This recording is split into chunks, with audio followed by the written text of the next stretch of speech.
Welcome to the in front of me POCO F4, and I'll show you how to enable or disable NFC on this device. So let's just first open the settings app and then click to connection and sharing. After that, scroll a little bit down and here you'll see the NFC section.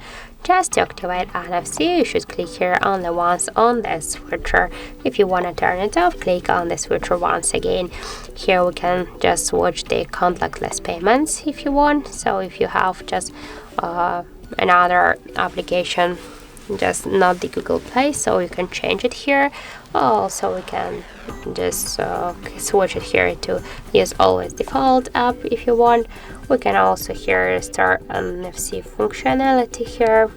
So after that we can activate the NFC in don't disturb mode. We can also turn it off here, and also we can activate or turn off NFC by the second way. Just first we should open notification panel, and somewhere here we should find the NFC icon. In my case it's here.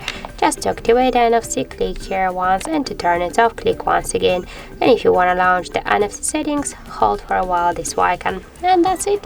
So thank you for watching, and if you find this video helpful, don't forget to leave a like, comment and to subscribe our channel.